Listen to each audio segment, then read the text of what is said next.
stuff about Pixel Game Maker again, but the main thing is that I fixed a death bug, little glitch in this game, which pretty much means if you got hit, then the game would be unplayable. Um, I'll show you real quick in one of these other games I did not make like this. If you would have hit that before the bug fix, then the game would have basically just stopped working or some weird stuff, and then you would have to refresh the page in order to play the game again. But I fixed that, so now I have some examples of games like this.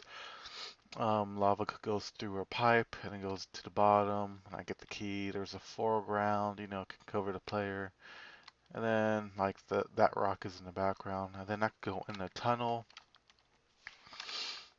and yeah, these are some effects you can do with Pixel Game Maker.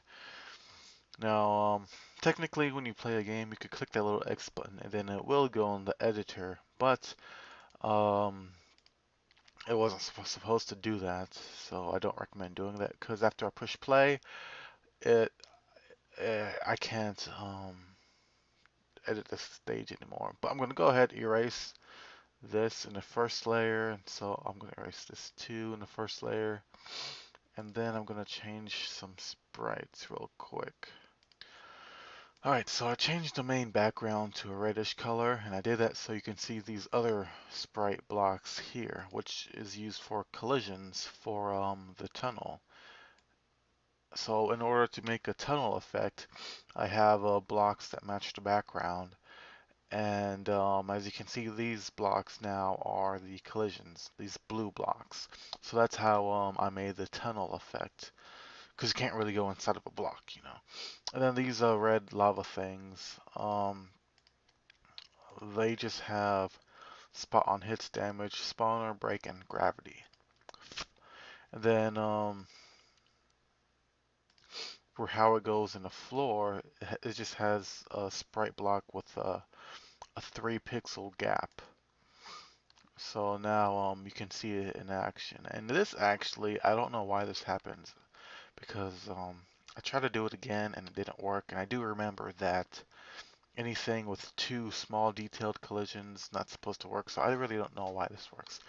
And also the reason why the player doesn't go down is because the player is 4 pixels wide. So then I have this last stage, which is pretty much it just looks nice, kind of. It shows kind of a little bit of how you can make your own stages. Now you might be wondering what that text is on the bottom. Well, it's basically advertising. You could have did that a long time ago if you felt like to. It just has my3ds.org, go left and right. And then pretty much I'm just playing this game I have. This gives a notice saying you need 3 keys. If they would have pushed this block all the way to the corner, I have a little space in here so that way I can push it back to the left. So then I have to go over here, get it, and of course, obviously that's a crate.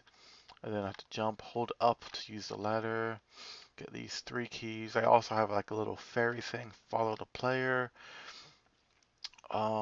These half slabs, of course, it's so that you can push the block if it was directly on the wall, as you can see here.